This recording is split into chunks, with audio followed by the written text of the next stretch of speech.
Elias stood on the jagged edge of the world. His boots were heavy, caked in layers of frozen mud that dragged at every muscle.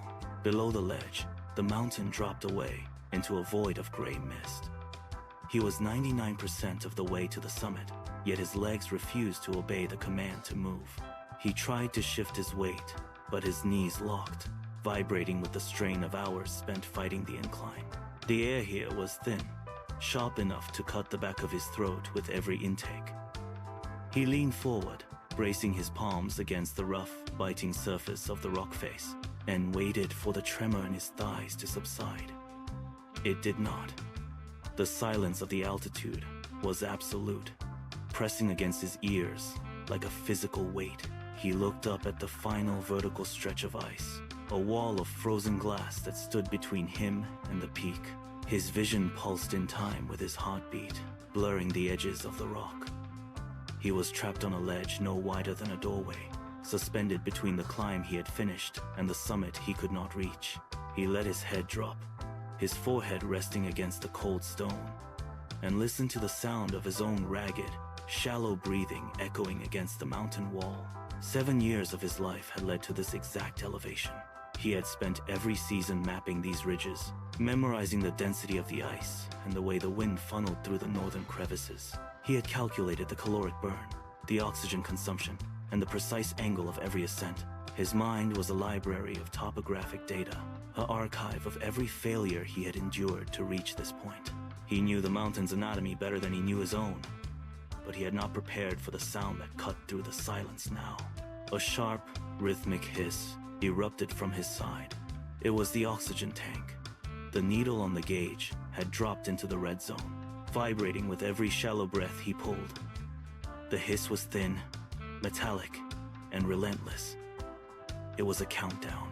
The meticulous calculations of 7 years collapsed into the reality of a failing seal.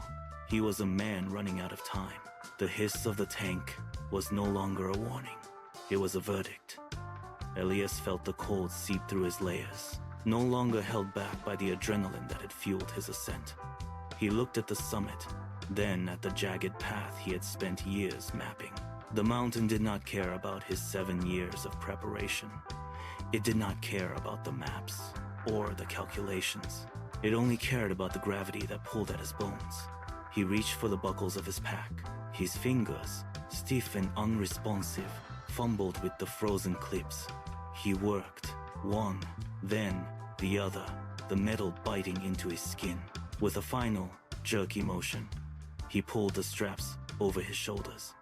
The weight shifted, pulling him backward toward the edge. He let the pack slide from his grasp. It hit the snow with a dull, heavy thud that echoed against the silence of the thin air. He turned his back on the peak, the vertical stretch of ice now just a distant, unreachable wall.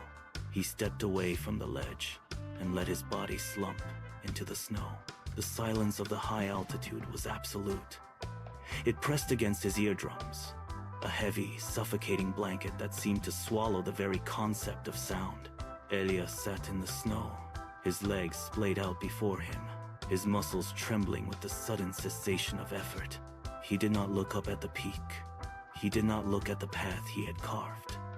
He stared at the white expanse of the plateau, his vision narrowing to the small, jagged crystals of ice at his feet. He reached into his side pocket, his movements slow and uncoordinated, and pulled out the radio. The device felt like a lead weight in his palm. He thumbed the power switch, the small light flickering to life with a faint, dying glow.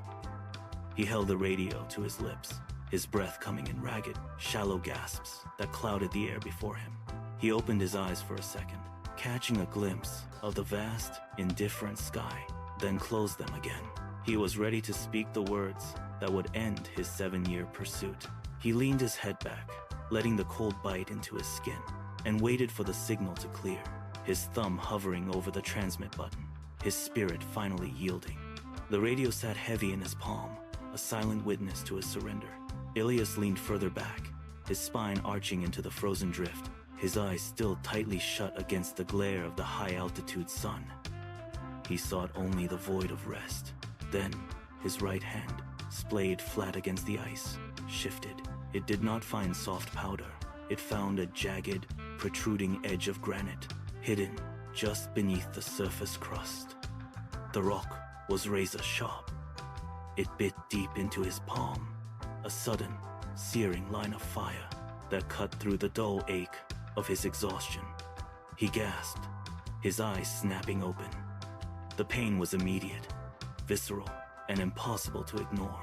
It was a sharp, grounding reality that shattered the heavy fog of his resignation. He pulled his hand away, staring at the small, dark droplets of blood staining the pristine white snow. The sting pulsed in time with his racing heart. He looked at the rock, then up at the vertical wall of ice he had turned his back on. The numbness in his fingers began to recede. Elias tightened his grip on the granite edge. The rock was unyielding, a solid anchor against the shifting snow. He pushed his palms into the surface, feeling the muscles in his forearms coil and strain. Slowly, he drew his knees toward his chest, his boots scraping against the frozen crust. The effort was immense, a grinding struggle against his own exhaustion. He paused, his breath hitching, his heart hammering a frantic rhythm against his ribs. He did not let go. He shifted his weight, driving his heels into the slope until they found purchase. With a sharp, guttural grunt, he hauled himself upward. His legs shook, a violent, uncontrollable tremor that threatened to send him tumbling back into the drift. He locked his knees, forcing his body to remain upright. The world tilted, then stabilized. He stood there, swaying slightly, his eyes fixed on the sheer wall of ice looming above him. He took one step, then another, his movements deliberate and heavy. He took the first agonizing step onto the vertical face, and the climb began. The world narrowed to the 6 inches of ice directly in front of his face. His vision blurred, turning the sharp ridges of the mountain into gray, indistinct smears. Every breath was a jagged, burning intake of air that felt like swallowing powdered glass. He reached upward, his fingers scraping against the frozen surface, searching for a hold that wasn't there. His grip slipped. He swung outward, his body weight pulling him away from the wall. Panic flared, cold and sharp. He slammed his right boot against the ice, desperate for purchase. The tip of his boot found a narrow vertical crack. He jammed it in, twisting his ankle until the joint screamed, locking his heel into the stone. He did not look down. He could not afford to. He threw his entire weight forward, his chest pressed flat against the unyielding ice. His muscles bunched and knotted, vibrating with the strain of holding his position. He heaved, his arms trembling as he pulled his body upward, inch by agonizing inch. The crack held. He dragged his left boot up, his knees scraping raw against the frozen slope. He was a machine of pure, singular effort, ignoring the fire in his lungs and the darkness creeping into the corners of his sight. He pushed, he pulled, and he refused to let the gravity of the mountain win. He lunged. His fingers clawed at the final rounded edge of the ridge, finding solid rock beneath the thin layer of ice. He did not think. He did not feel the cold. He simply pulled. His shoulders burned, his back muscles spasmed, and with one final ragged surge of strength, he dragged his body over the lip of the summit. He collapsed forward onto the flat, frozen plateau. The wind, which had been a constant, howling force against his face for hours, vanished. It did not fade. It simply ceased to exist. The sudden absence of sound was deafening. He lay there for a long moment, his chest heaving, his face pressed against the hard, wind-scoured stone. He waited for the next gust, for the next strike of ice, but the air remained perfectly, unnervingly still. He pushed himself up onto his hands and knees, his breath hitched in his throat, a sharp, ragged sound that echoed in the vast, empty space. He looked up. The world had changed. The violent, vertical struggle was behind him. He stood, his legs trembling, and realized the mountain had stopped fighting back. He was over. He was there. The peak was no longer a target. It was the ground beneath his feet. Elias stood tall, the tremors in his legs finally subsiding into a steady, rhythmic pulse. Below the ridge, the clouds parted like a heavy curtain, revealing a vast valley bathed in the deep, liquid gold of the setting sun. The horizon stretched infinitely, a tapestry of colors he had never witnessed from the ground. He watched the light shift across the distant peaks, turning jagged stone into glowing amber.